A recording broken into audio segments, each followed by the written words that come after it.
Assalamualaikum warahmatullahi wabarakatuh. Hamdan wa syukran lillah. Assalatu wassalamu ala rasulillah. La nabiyya ba'dah. Sadaqallahul azim. Mu'asyiral mu'minin dimanapun antum berada, syukur alhamdulillah kita bisa lanjutkan kajian akhir zaman kita, para penyambut Mahdi, yang insya Allah kita diberikan hidayah oleh Allah dan selalu berada di jalan Islam. Teman-teman sekalian, kemarin kita sudah menyinggung sedikit di video terakhir tentang akhirnya demokrasi. Bahwa demokrasi itu akan hancur dengan segala macam teori yang sudah dikembangkan.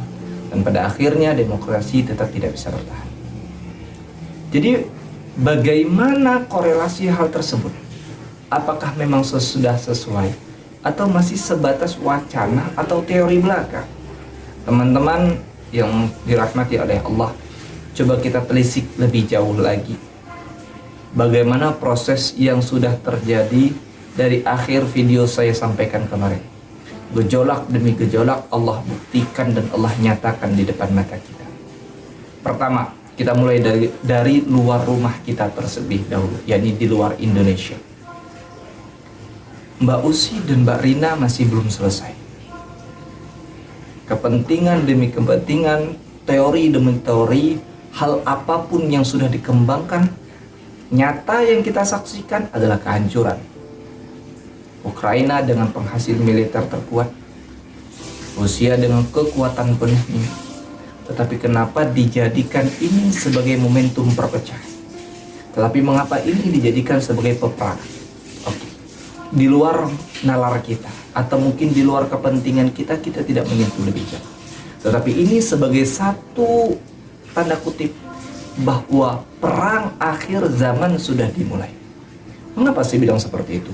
Saya bukan melihat kepada kedua negara tersebut yang membenarkan salah satu di antaranya tidak, tetapi bagaimana dunia menyikapi negara tersebut tanpa bantuan dalam arti memang sikap kemanusiaan. Mungkin kita akan mengatakan sudah membantu, sudah bela sungkawa, sudah mengirimkan senjata, sudah mengirimkan pengobatan dan segala macamnya, tetapi datangkah atau tidak ke negara tersebut? Selesaikan atau tidak pada masalah tersebut? Tapi kita selalu menggaungkan teori HAM, teori kebersamaan, teori bahwa semua manusia memiliki hak hidup dan segala macamnya. Mengapa diabaikan? Saya tidak menyentuh ke arah timur, ke arah Palestina, saya tidak menyentuh kepada Irak, saya tidak menyentuh pada negara lain. Tetapi mengapa dua hal tersebut, negara tersebut yang awalnya sama-sama dikumandangkan, tetapi ternyata masih nol. Ternyata kita masih tidak ada menyikapi. Ini sedang menunjukkan ada indikasi demokrasi akan berakhir. Alias teori-teori tentang kekuatan, teori-teori tentang kebersamaan akan rapuh. Hingga pada akhirnya benarlah yang disampaikan oleh Rasulullah SAW di dalam riwayat hadisnya. Hadis diriwayatkan oleh Abu Hurairah radhiyallahu an yang diriwayatkan oleh Imam Muslim, bahwasanya baginda Rasul SAW bersabda, "La taqumus sa'ah hatta yakturul harj." Kemudian sahabat bertanya, qalu wa mal harj ya Rasulullah sallallahu alaihi wasallam? Qala al-qatlu al-qatlu. Rasulullah sallallahu alaihi wasallam menjelaskan bahwa kiamat tidak akan terjadi sampai satu perolehan permasalahan akan muncul. Apa itu al-harj? La taqumus sa'ah hatta yakturul harj. Hatta tersebut menggunakan kata yaksuro setelahnya berarti apa? Banyaknya al-haraj. Bertanya para sahabat, ya Rasulullah, apa al-haraj tersebut? Rasulullah mengatakan al-qatlu al-qatlu, bahwa pembunuhan demi pembunuhan itu terjadi. Mungkin dulu kita akan mengatakan masih sebatas pembunuhan karakter. Dulu kita akan mengatakan bahwa kita melaksanakan pembunuhan secara tidak langsung. Tetapi hari ini peperangan itu langsung pembunuhan kepada nyawa. Pembunuhan menghilangkan nyawa. Dan sekarang kita mulai masuk ke negara Indonesia, pembunuhan demi pembunuhan seakan tontonan yang biasa. Kita ingat remaja yang dibuang ke selokan. Kita ingat orang yang bekerja ditembak. Kita ingat pembantu yang na'udzubillah min zalik setelah dilecehkan juga dibunuh. Kita ingat anak-anak kecil yang tidak berdosa dibunuh. Al-qatlu, pembunuhan demi pembunuhan sudah terjadi dan dianggap seperti hal yang biasa. Ini berarti gerbangnya sudah mulai masuk. Jadi kita akan mengatakan bahwa kita sudah bersiap-siap. Pasti yang namanya kita sebagai umat muslim adalah garda terdepan untuk menyiapkan diri agar kita tidak terlena. Bahwa hidup hari ini adalah hidup yang sama yang disampaikan oleh Rasulullah SAW yang dahulu. Mengapa kita akan kembali ke fasenya Rasul di mana fitnah akan merajalela? Dan inilah yang akan menjadi teori-teori Imam Mahdi turun sama datangnya Imam Mahdi nanti, di baiatnya Imam Mahdi nanti itu sama kejadian dengan zaman Rasulullah SAW. Lalu apakah kita akan berperang? Iya. Bagaimana kita akan melihati dan apa strategi yang diberikan? Kalau kita ingat hal peperangan pertama Rasulullah SAW, terjadinya peperangan yang pertama yakni pada tanggal 17 Ramadan, di mana pada saat itu umat muslim sedang berpuasa namun mendapatkan panggilan untuk berjihad di jalan Allah. Ini adalah satu pukulan pertama tentang bagaimana Islam yang mau tidak mau harus standby dan menyikapi setiap segala permasalahan yang muncul, bahkan itu menggerogoti kepada dunia Islam itu tersendiri. Bagaimana ini bisa kita cek? Karena pada saat itu ada 3 pokok permasalahan yang menggugah dan menjadikan umat Islam begitu amarah dan begitu tertahan emosinya. Mengapa? Yang pertama, umat Islam ditindas habis-habisan. Walaupun umat Islam yang sebagian sudah hijrah kepada kota Madinah, umat Islam pada saat tanggal 17 Ramadan sudah mendapatkan puncak daripada penindasan. Yakni kalau kita kenal, ingat tanggal tersebut dengan istilah Perang Badar. Atau sebagian ulama mengatakan sebagai Yaumul Furqan, yakni membedakan antara hak dan yang batil. Kita akan kontras pada saat itu, pada Rasulullah pada waktu itu kontras mengatakan hak dan batil, antara benar dan yang salah. Ini pertama terjadinya penindasan yang luar biasa. Sebagian umat Islam yang masih tinggal di kota Madinah dihancur, dipaksa, ditindas habis-habisan untuk kembali kepada agama nenek moyang mereka. Yang kedua, mereka diusir dengan sejadi-jadinya untuk pindah dan pergi dari kota Mekah. 2 pokok Rasulullah masih bisa bersabar yang terjadi terhadap umatnya.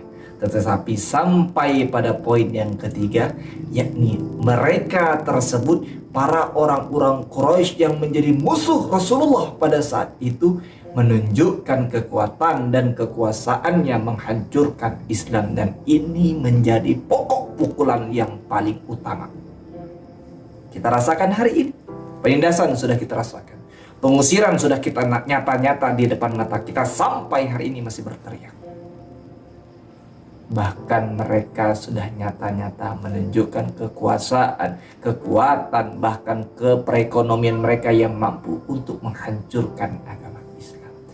Di saat itu sudah terjadi, Rasulullah langsung mengatur posisi-posisi yang memang sebelum tanggal 17 Ramadan tersebut, Rasulullah mengatur posisi. Apa aturan yang diberikan oleh Rasulullah? Yang pertama, itu semua bergerak dalam satu komando Rasulullah di bawah panji Islam, di kalimat tauhid la ilaha illallah Muhammad Rasulullah. Sudahkah kita bersatu? Sebagian sudah menyadari dan melepaskan embel-embel tentang ormas, melepaskan embel-embel tentang latar belakang. Selagi kita Islam berkalimat tauhid la ilaha illallah Muhammad Rasulullah, berarti panji kita satu tanpa embel-embel apapun. Itu syarat yang pertama untuk bersatu. Yang kedua, Rasulullah SAW mengadakan musyawarah untuk mendapatkan mufakat. Ketika mereka yang awalnya dari kelompok-kelompok meninggalkan panji-panji mereka, tetapi mereka tetap ada kecenderungan untuk berkelompok, maka pada saat itu Rasulullah menerapkan sistem musyawarah mufakat dalam menentukan aspek perjuangan bagaimana yang kita mulai. Namun pada posisi yang kedua ini pukulan luar biasa terjadi karena masih sangat sulit untuk mendapatkan kata mufakat. Musyawarah mungkin kita dapatkan, sebagian hari ini musyawarah sering dilakukan, tetapi kata mufakat masih berlandaskan kepada kepentingan masing-masing. Hal yang sama, dua korelasi sudah terjadi. Bahkan yang ketiga, Rasulullah utus kirim telik sandi untuk menghancurkan dari dalam dari orang-orang Quraisy tersebut. Hari ini saya sampaikan Indonesia sedang kewalahan. Indonesia sedang tidak baik-baik saja. Di mana sudah banyak bergejolak hacker karena kita maju kepada dunia teknologi, maka bagaimana telik sandi itu masuk, yakni dari sistem hacker demi hacker memborbardir. Apakah saya mengatakan bahwa Indonesia tidak transparan? Tidak. Apakah Indonesia terbuka? Iya. Tetapi mengapa mereka merongrong? Mengapa para hacker itu bisa nyusup dan masuk untuk membuka data-data? Apa yang ditutup-tutupi? Apa yang disembunyikan? Maka ini sama halnya telik sandi yang dikirim oleh zaman Rasulullah tersebut. Maka kita berdoa, kawan-kawan. Saya tidak mengatakan bahwa hari ini Indonesia sedang hancur atau hari ini Indonesia tidak menjalankan demokrasi, tidak. Saya tetap mengatakan bahwa Indonesia tetap berdiri di atas kaki demokrasi. Tetapi ada oknum-oknum tertentu yang menggunakan kesempatan demokrasi ini sebagai kepentingan individu yang menjadikan semua kebijakan dan keputusan berdasarkan teori sulap belaka. Apa yang dimaksud dengan teori sulap belaka?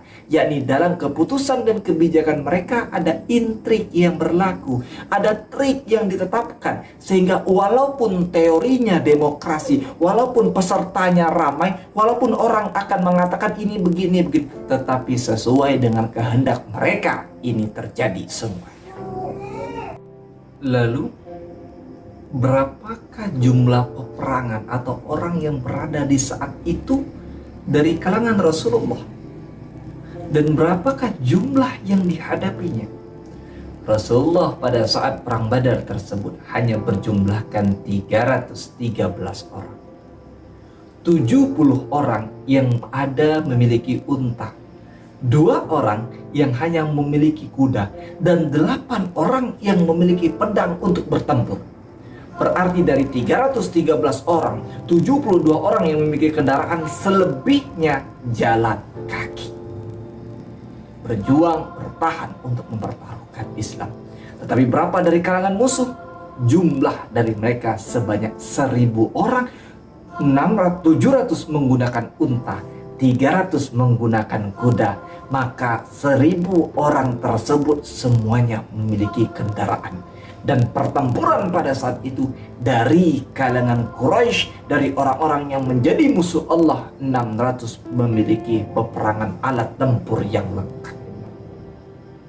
Pedih, sungguh pedih kalau kita ceritakan bagaimana proses ini.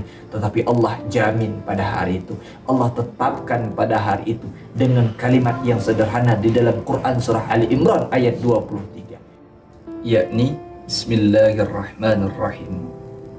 Walaqad nasarakumullahu bibadri wa antum azillah fattaqullahu la'allakum tashkurun. Dan sungguh Allah telah menolong kamu pada saat itu, yakni peperangan Badar, padahal kamu dalam keadaan lemah. Allah mengunci pada peperangan tersebut bahwasanya walaupun jumlah kita memang 313 orang, hanya bermodalkan semangat tempur yang luar biasa, yang yakin kepada kalimat tauhid bahwa tidak ada daya dan kekuatan, semuanya hanyalah milik Allah. Maka Allah buktikan pada hari itu, Allah jelaskan di dalam Al-Qur'annya bahwasanya Allah memberikan pertolongan dalam peperangan Badar tersebut. Walhasil peperangan yang tidak begitu imbang, 313 orang melawan kepada 1000 orang, 313 orang yang hanya berpedangkan 8 orang, sementara 1000 orang, 600 orang memiliki peralatan tempur yang sangat utuh dan siap dalam segala keadaan. Maka Allah menangkan muslimin, Allah yakinkan dan Allah teguhkan bahwa hak tetaplah hak dan batil tetaplah hancur. Maka ini memberikan pelajaran kepada kita bahwasanya di akhir zaman ini, teman-temanku sekalian, kita sudah menghadapi fase-fase yang luar biasa. semua yang terjadi di zaman Rasulullah terjadi di hari ini.